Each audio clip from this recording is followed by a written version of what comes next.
Estoy en prisión preventiva hace 11 años. En septiembre mi papá tiene su segundo infarto. Me despedí sin saber que era para siempre y no que era hasta el otro jueves. Se condena sin pruebas. Es un negocio monstruoso el que hay. Yo creo que la finalidad es que se mueran todos adentro. Yo siempre digo, a mí me lo llevaron bien y me lo devolvieron en un cajón.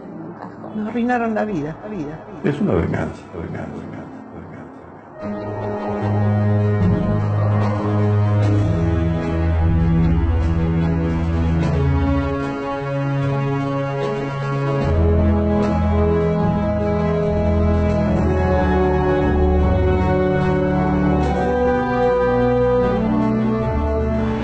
Con la llegada de la democracia en diciembre de 1983, estas tres palabras comenzaron a tomar cada vez más fuerza y no era para menos.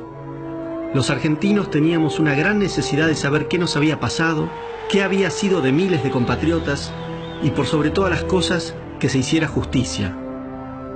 Con el tiempo, esas palabras dejaron de representar su real significado y se fueron acomodando un relato falaz y a la medida de intereses que poco o nada tenían que ver con la preservación de la memoria, para no volver a repetir errores, con la verdad y con la búsqueda de justicia.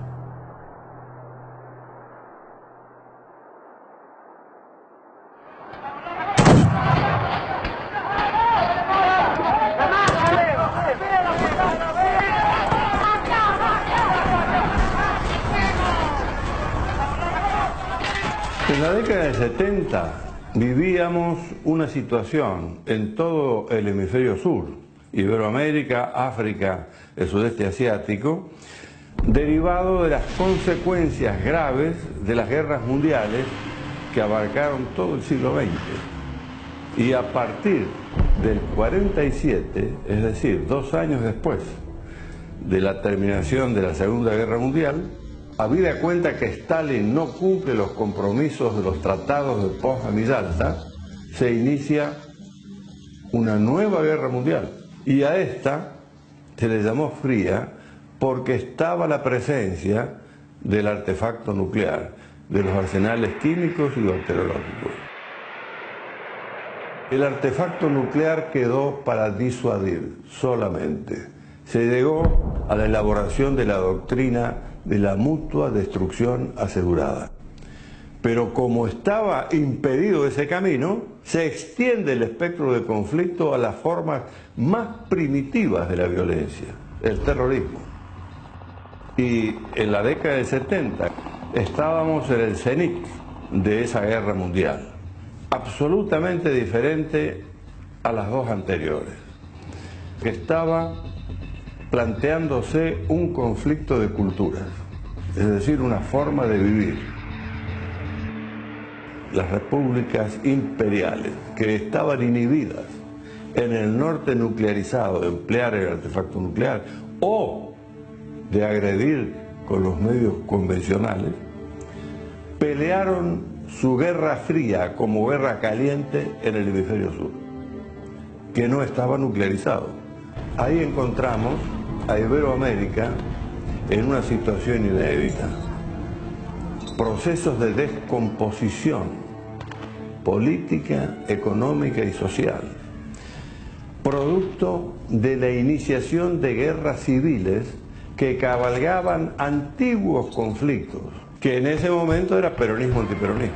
Era un conflicto social que hoy le llaman grieta, pero la grieta es muy antigua en la Argentina. Año 59, ingresan oficiales y suboficiales del ejército cubano por las quebradas del norte a Salta e instalan en Orán la primera escuela de formación de cuadros oficiales y suboficiales revolucionarios para la guerrilla. Se iniciaba una agresión por invasión, como lo dice el Tata Joffre en su último libro, Fue Cuba. Pero la Argentina ignoraba la posibilidad de esta agresión. Es más, entendía que la guerra mundial en acto no tocaba a Iberoamérica, que era un problema de las superpotencias. Y teníamos un problema estratégico acá, que se le dio tratamiento de seguridad pública, actuó la policía. La Cámara Federal de la Nación se creó en el año 1971. Fue un diseño del ministro de Justicia, el doctor Jaime Perrió. Jaime Perrió había advertido que las fuerzas policiales y los juzgados federales, inconexos entre sí y desparramados por todo el país en donde se desarrollaban las actividades subversivas, estaban siendo superados ampliamente por la subversión y no eran eficaces. Entonces pensó en oponerles un organismo que tuviera asiento o jurisdicción en todo el país. Durante los casi 2 años que tuvo vigencia la Cámara Federal de la Nación, no hubo una sola impugnación de sus sentencias, no hubo una sola denuncia de torturas, no hubo ningún desaparecido. Tal como se daba el proceso político, era evidente que la victoria iba a corresponder a la fórmula Cámpora-Lima, que estaba secundada por un sector importante del terrorismo, y que era obvio que iban a tratar de poner en libertad a todas aquellas personas que habían sido objeto de condena por parte nuestra. Y por añadidura también se iba a disponer la disolución de la Cámara Federal, tal como ellos mismos lo habían adelantado. A partir de ese momento de la disolución de la Cámara Federal, se produce la libertad simultánea de todos los personajes de la subversión que vuelven a la calle.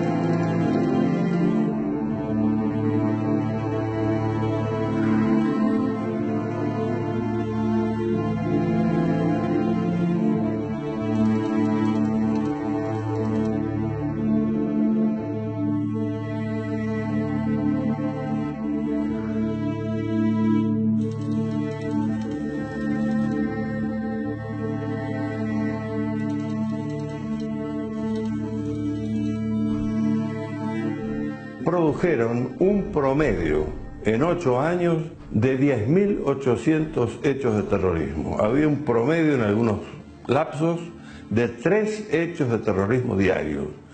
Trajo un sacudimiento crítico en la sociedad que repercutió en la Cámara de Diputados. Hay que leer los discursos de ese momento de la oposición y del oficialismo, que gritaban desde el recinto al Poder Ejecutivo que esto no podía continuar, que era vergonzosa la situación que se estaba viviendo, ahogados en sangre. Y ahí reacciona el Poder Ejecutivo ordenando a través de un decreto el aniquilamiento de ese proceso que llevaba 15 años.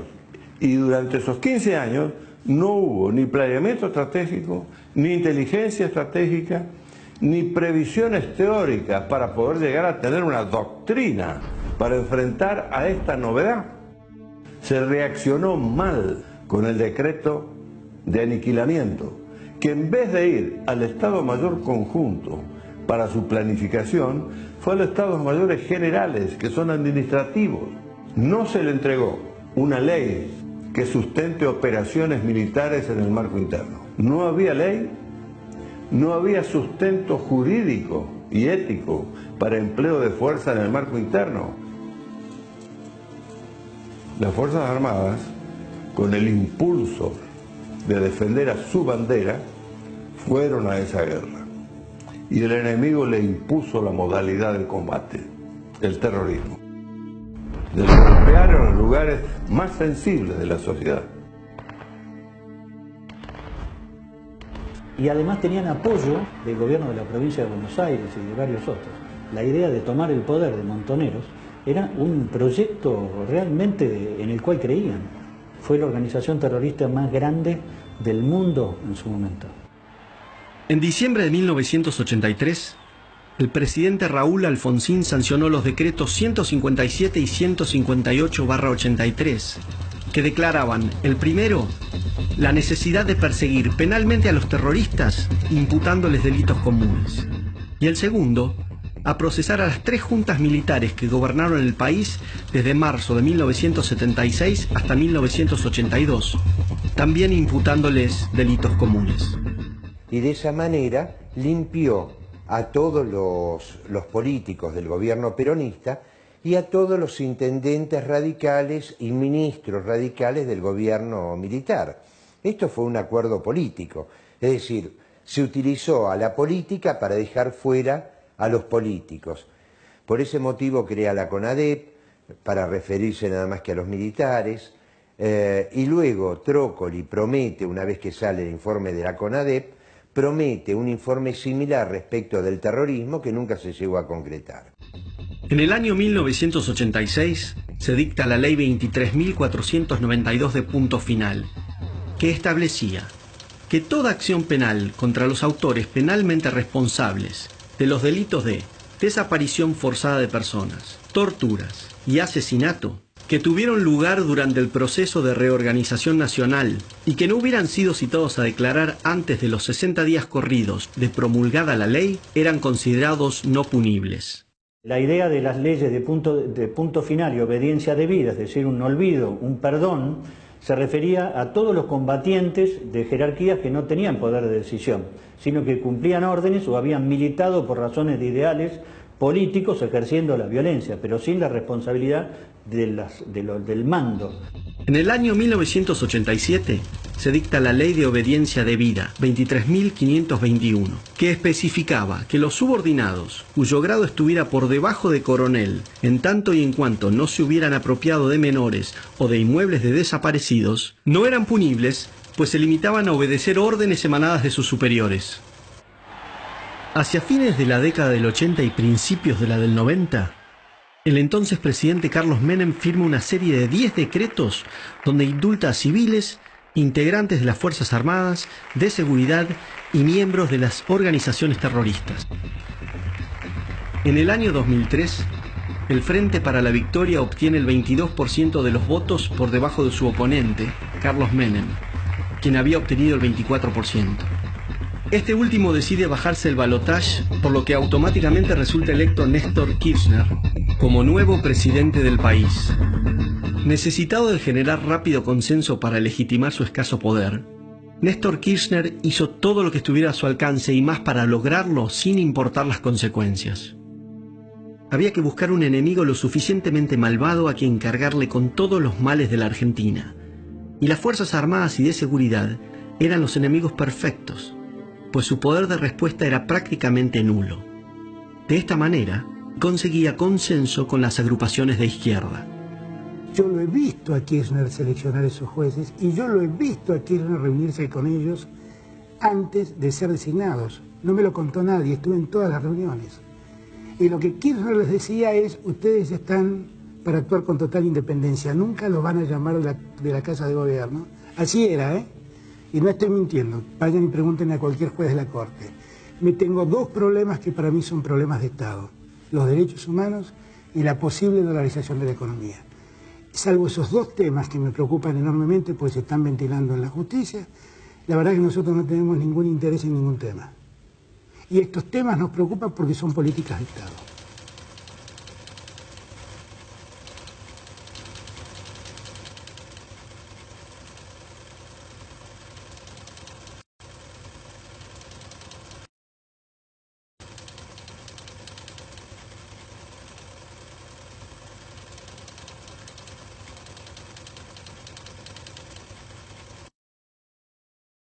El adoctrinamiento y la subordinación de la justicia eran necesarios para llevar adelante su objetivo de ir por todo.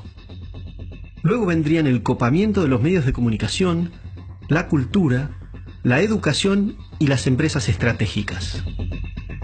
Ni los jueces de casación, ni nosotros fuimos acosados y expulsados con las peores artes por algo que hayamos hecho mal. El problema para Kirchner era justamente lo que no estábamos dispuestos a hacer. Lo que la Corte Suprema no estaba dispuesta a hacer era a cambiar sus votos, cada uno de los miembros, contrariando lo que habían dicho en la causa Camps y en muchas otras que declaraban la validez de las leyes de obediencia debida y punto final, que fueron 2 leyes consideradas de amnistía. Kirchner se proponía, por el pacto que celebró con Berbisky, modificar esta jurisprudencia sentada por el más alto tribunal y reabrir estos juicios contra los militares. La Corte no estaba dispuesta a hacerlo. Entonces ahí fue donde yo le explico a Kirchner que la cosa juzgada es una cosa firme, que no se puede volver otra vez atrás. Se modifica la Constitución sin llamar a constituyente, incorporando pactos internacionales. En este caso se incorpora el pacto de la imprescriptibilidad de las leyes de lesa humanidad. Pero si esa ley, en el momento que pasaron todos estos hechos, no estaba incorporada en la Constitución, obviamente estoy poniendo la ley en forma retroactiva. Pero, o sea que la retroactividad me la aceptan cuando es perjudicial para el reo, pero no la aceptan cuando es beneficiosa para el reo. Entonces, estas son las cosas que no podía hacer nuestra Corte, porque iba en contra de la naturaleza de las cosas.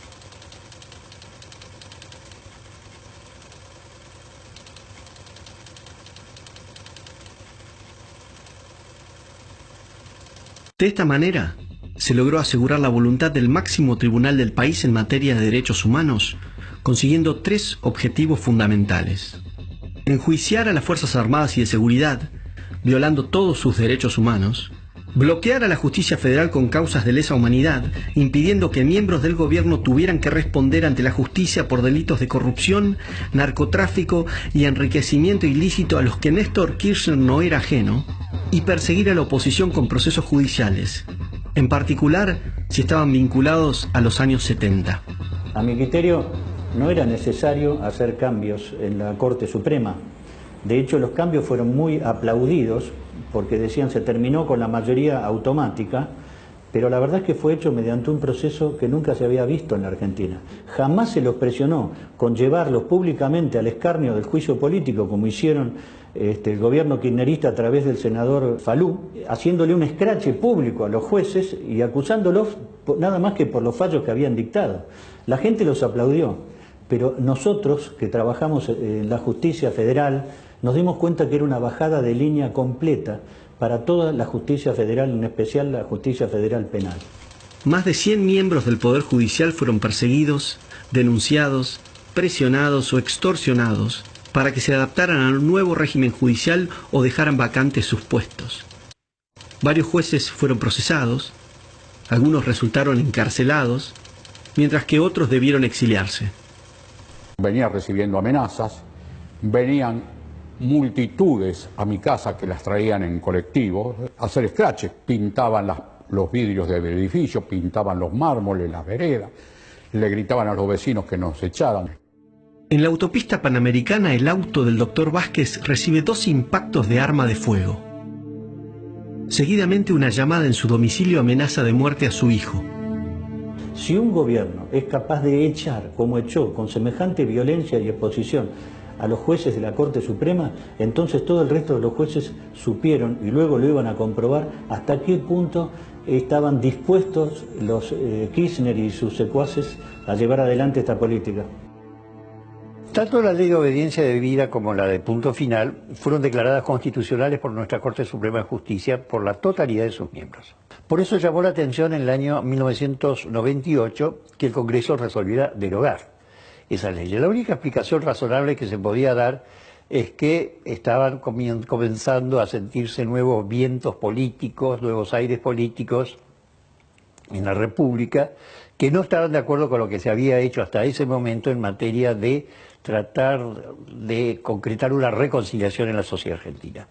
Pero más grave fue lo que aconteció unos años después, en el 2003, cuando se declaró nulas las leyes de punto final y obediencia debida.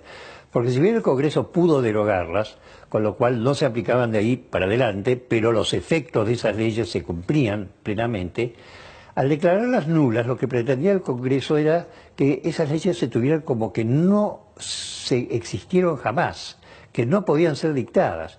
Sin embargo, fueron dictadas por el Congreso de un gobierno constitucional, por un Congreso que muchos de los integrantes en el año 2003 lo habían integrado años atrás, con lo cual fue sumamente criticada esa decisión del Congreso, particularmente por la Academia Nacional de Derecho. Esto lo hicieron a través de una ley de nulidad que es una aberración jurídica, porque, por ejemplo, no declara la nulidad de los indultos de los terroristas, declara la nulidad de los indultos de los militares. El Congreso no puede declarar la nulidad de sus propias leyes, porque cada uno tiene una función. El único que puede declarar que una ley es inconstitucional o nula es el Poder Judicial, no el Congreso. Tan es así esto que necesitaron también que la Corte convalidara esta ley, porque después la Corte sí dice que esas leyes eran nulas y cambia la jurisprudencia. Aparte, esta ley de nulidad declara nulas leyes que también a su vez habían sido derogadas, porque ya punto final y obediencia debida había sido derogado, pero habían tenido efecto. Mientras tuvieron efecto, esos efectos fueron válidos y siguen siendo válidos. Llamó poderosamente la atención que esos indultos, que también habían sido declarados válidos por la Corte, en un momento dado, esa misma Corte, en el año 2005, los declara inválidos. La única aplicación es que había cambiado la filosofía jurídica que existía en la mente de la mayoría de los nuevos jueces de la Corte, según los cuales, en la medida que se indultaba a personas que estaban involucradas en la comisión de hechos de delitos de lesa humanidad, tales actos no podían ser aceptados por el ordenamiento jurídico argentino. Sin embargo, no había ninguna norma, ni hay ninguna norma, que impida el indulto de una persona que haya estado involucrada en un delito de lesa humanidad. Los juicios se reabrieron, en definitiva, cuando se declara la invalidez de las leyes de obediencia debida al punto final, cuando se advierte un deseo de los jueces de seguir la línea de pensamiento político que tenía el gobierno de Kirchner, cuando se advierte en muchos magistrados judiciales un deseo de complacer no solamente a ciertos sectores de la sociedad, sino también a ciertos sectores que habían accedido al poder. Y lo que nosotros podemos decir es que esos juicios violentaban principios básicos de la Constitución, porque se había desconocido una amnistía y no había razón para desconocer la amnistía. Se había desconocido una amnistía y se había desconocido la aplicación de la ley penal más benigna, con lo cual volvieron una gran cantidad de integrantes de las Fuerzas Armadas, que incluso habían sido sobreseídas en algunos casos, a ser sometidas a juicios que duraron varios años, a juicios durante los cuales permanecieron detenidos sin tener una condena, bajo condiciones penitenciarias lamentables, bajo condiciones humanas degradantes. La categoría lesa humanidad o delitos contra el derecho de gentes fue una creación surgida en el Acuerdo de Londres del año 1945, exclusivamente para juzgar a los nazis, no a otra cosa, no tiene un efecto expansivo, porque de esa manera se estaría aplicando una analogía penal. Por lo tanto, no son delitos de lesa humanidad. Genocidio tampoco, porque acá no hubo una persecución a ningún grupo étnico, religioso, social, político o lo que fuere, sino simplemente que lo que hicieron las Fuerzas Armadas fue defender a la población civil de los ataques de los grupos terroristas que amenazaban y que habían llegado inclusive a que tuviéramos en aquel momento un atentado cada 2 horas. Los delitos de lesa humanidad aparecen tipificados en la Convención de Roma, a la cual se adhirió el gobierno argentino, pero ya en este siglo. Pero la Convención de Roma establece categóricamente que ya se va a aplicar respecto de los hechos delictivos que se cometan a partir de la aprobación de la Convención, no por los hechos anteriores. Con lo cual no tendría que haberse aplicado acá. El argumento para decir que los delitos de lesa humanidad no prescriben es señalar que los delitos de lesa humanidad fueron delitos siempre, no es necesario sancionarlos por ley y escribirlos para que la gente los conozca, porque desde siempre fueron considerados delitos y no necesitan entonces una legislación. Con esto, por ejemplo, no están de acuerdo la casi totalidad de los penalistas de todo el mundo, incluido, por ejemplo, los miembros de la Cámara Federal que juzgaron a los comandantes. Porque a ninguno de los comandantes los condenaron por delitos de lesa humanidad. A Videla, Masera y Agosti les declararon prescriptos algunos delitos. Entonces, si los camaristas de la Cámara Federal en lo penal, a los cuales se los ha alabado durante estos últimos 30, 40 años, no conocían la definición de delito de lesa humanidad, ¿cómo lo va a conocer un subteniente o el cabo Primero González de la policía de la provincia del Chaco?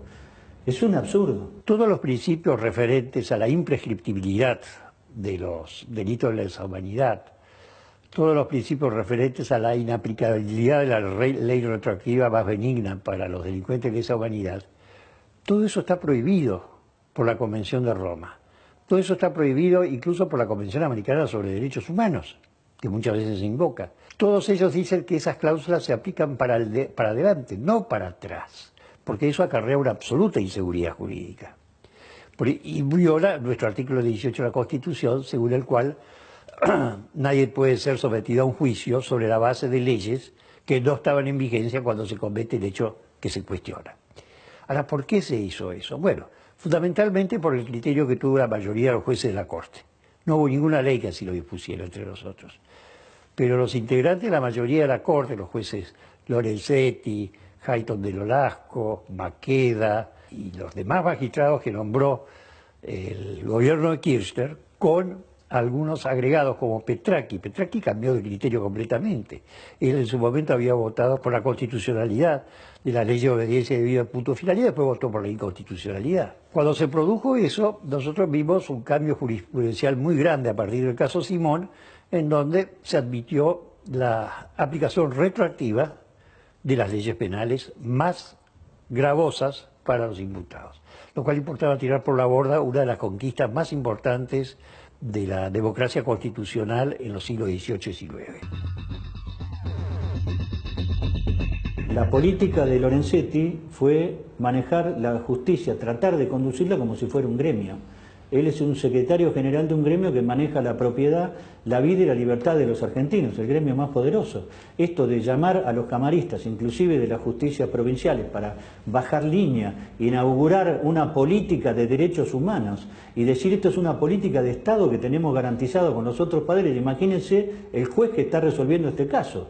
Se encuentra dentro de un andarivel ya bajado por el presidente de la Corte, avalado por los miembros de la Corte y con el Consejo de la Magistratura, el Poder Legislativo y el Ejecutivo acompañando para que no se salga de esos andariveles. El condicionamiento a la independencia de ese juez es manifiesto. Y es la primera vez que ocurre eso en la Argentina.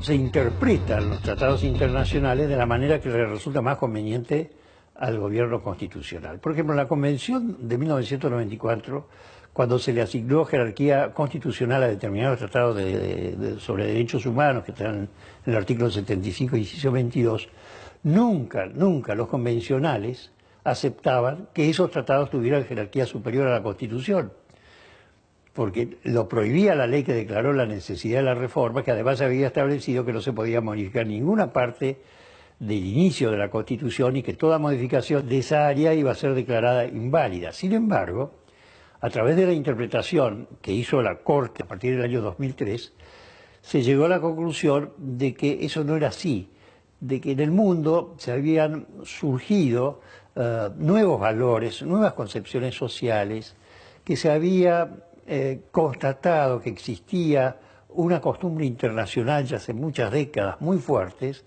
en virtud de la cual no se podía permitir la aplicación de esa legislación más benigna a los autores de delitos de lesa humanidad. Pero esa fue una interpretación política que se hizo, que no coincidía con la realidad jurídica y que además tampoco coincidía con la realidad histórica. La instauración de justicia legítima, proclamando que los jueces deben abandonar la imparcialidad, un valor destacado en todo el mundo. Imagínense un juez parcial, un juez militante. Cuando un país se embarca en una aventura semejante y cuenta con la complicidad del Poder Judicial, el Legislativo y el Ejecutivo, ¿a qué se llega? A lo que es hoy Venezuela.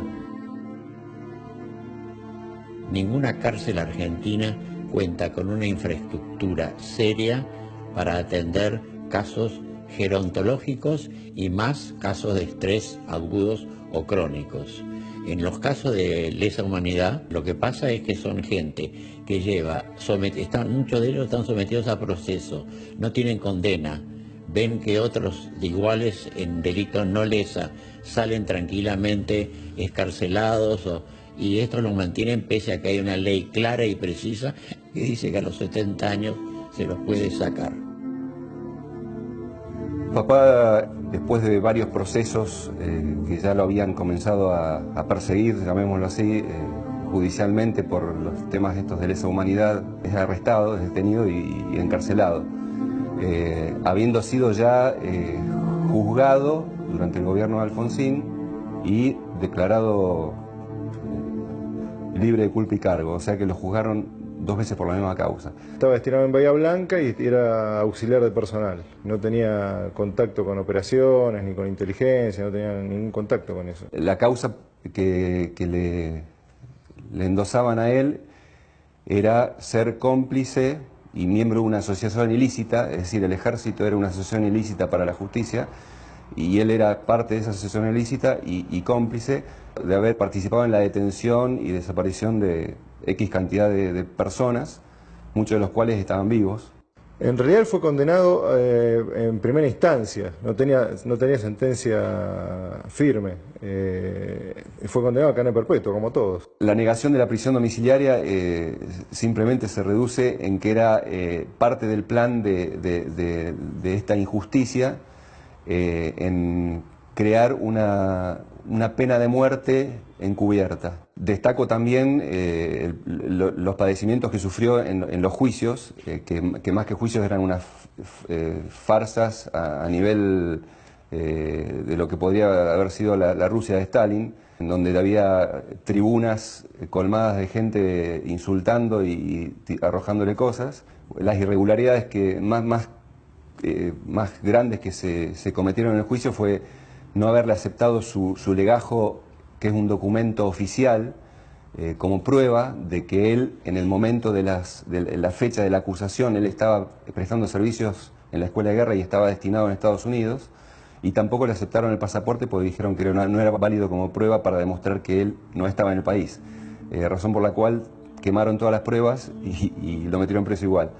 Él ya padecía un problema de presión que lo tenía controlado con pastillas.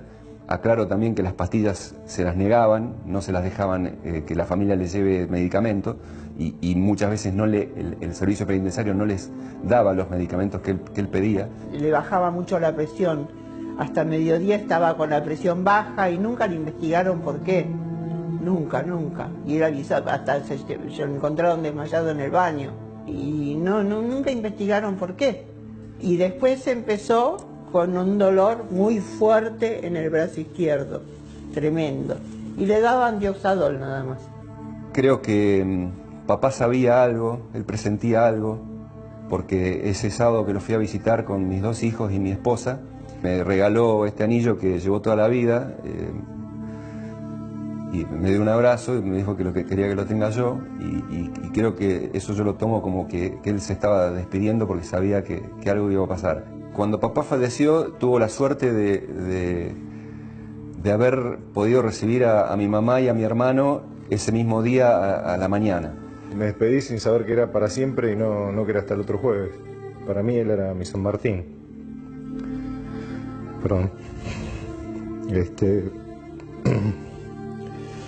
Y uno siente una gran sensación de impotencia, y de que todos podemos caer en esto, por cualquier causa. O sea, hoy le cayeron mal ellos y van presos, mañana les caen mal otros y también van a ir presos y le van a inventar las causas, van a inventar las leyes y van a inventar lo que sea para meterlos presos. Estamos todos en riesgo. Nos arruinaron la vida. Teníamos una vida feliz y nos arruinaron.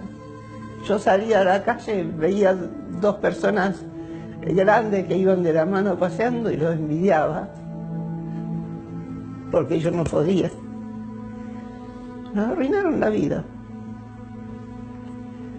Hasta hace 10 años éramos felices totalmente. Después se acabó.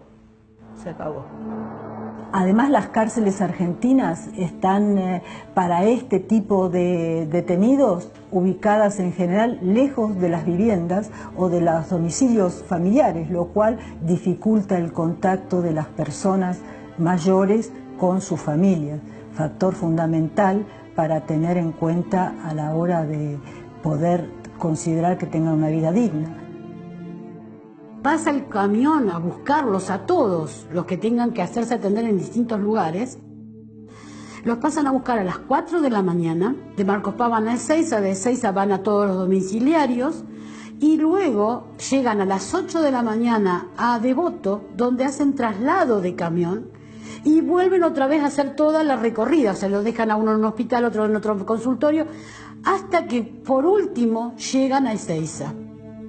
Cuando llegan a Ezeiza, desde las 4 de la mañana, que estuvieron sin agua, sin comida, sin nada, llegan a Ezeiza a las más o menos 5 de la tarde, y el médico que lo tenía que haber atendido ya no está.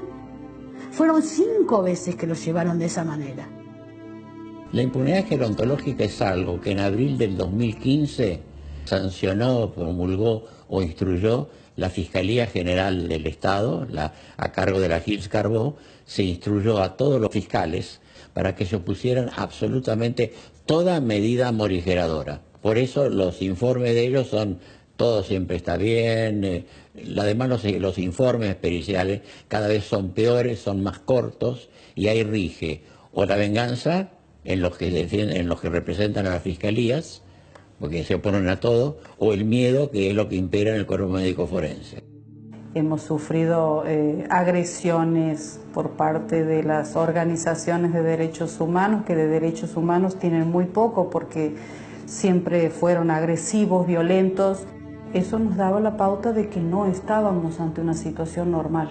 El presidente de la Corte Suprema, una vez en una reunión, dice: no sería posible el llevar adelante los juicios de lesa humanidad sin el aporte económico de Holanda, Francia e Inglaterra. Es un negocio monstruoso el que hay. Entonces, ¿qué les puede importar que se hayan muerto, por ejemplo, detenidos, presos, algunos condenados, otros con prisión preventiva eterna, si el presidente del máximo tribunal del país está sosteniendo la mentira por una cuestión económica? Cuando nosotros le hicimos un pedido al ministro de Justicia acerca de que la Secretaría de Derechos Humanos de la Nación funcione como querellante del Estado argentino, nos contestaron tristemente de que eso era una obligación. Si el Estado es el encargado de acusarme, castigarme y pone todos sus órganos para hacer eso, entonces nosotros estamos totalmente desvalidos. Porque ellos dicen que hay una independencia de poderes, o sea que el Ejecutivo, el Judicial y el Legislativo no tienen nada que ver en las cuestiones de los juicios de lesa humanidad, que cada uno actúa en su ámbito diferente. Entonces yo le digo, ¿por qué la Secretaría de Derechos Humanos querella? Si la Secretaría de Derechos Humanos no pertenece al Legislativo ni al Judicial, pertenece al Ejecutivo. Entonces hay una inmiscusión de uno de los poderes sobre el otro. ¿Y qué es lo grave? Que ellos están avalando juzgamientos irregulares, están avalando procesos irregulares, y eso es un delito, porque lo está haciendo el Estado. Es vergonzoso, tanto que yo, que estaba contra los militares, termino peritando para ellos. En los primeros años del gobierno de Alfonsín, yo peritaba para los organismos de derechos humanos. Cuando yo comencé a decir que estaban violando los derechos humanos ellos, entonces me pusieron de lado. La verdad no está planteada públicamente. La política de defensa del Estado ha sido reemplazada por la política de derechos humanos. Y la política de derechos humanos es un arma estratégica. Nada tiene que ver con los derechos humanos. Están en nuestra Constitución. No hay ningún país comunista que respete un solo derecho humano o que tenga derechos humanos establecidos en sus constituciones. Es una terrible paradoja que el Estado, que ordenó a las Fuerzas Armadas hacerse cargo de terminar con el tema de la violencia ejercida contra toda la sociedad por los grupos armados terroristas, y ante la incapacidad de una clase política que no estuvo para nada a la altura de las circunstancias, hoy sea querellante en los juicios de lesa humanidad, que permita que personas ancianas sean denigradas en falsos juicios, que se los condene de antemano, que sufran todo tipo de maltrato, tanto físico como psíquico, que se les niegue tratamiento médico y que se los abandone a su suerte. Es un fenómeno muy complejo el tema de los juicios. Creo que es la materialización de una venganza, por un lado, es decir, hay sectores que no han cesado en sus intentos por golpear a las Fuerzas Armadas. En algún momento lo hacían con arreglo a las bombas, a los atentados. Hoy lo hacen conforme a una vía institucionalizada, manipulada por la política, pero que tiene el mismo efecto, ¿no? Hay una revancha de lo que fue una guerra, que en términos bélicos un sector la perdió, fue el sector de las izquierdas revolucionarias, de las izquierdas armadas. Ahora sigue la guerra de la política. Otro factor es el factor económico. Hay gente que ha hecho mucha plata con el tema de los 70 y tiene que mostrar una eficacia judicial que materialice la lucha de tantos años en el terreno de la política, pero que en cierto sentido es una lucha en terreno de lo material también. El caso que más sobresale es el de Sueños Compartidos, ¿no?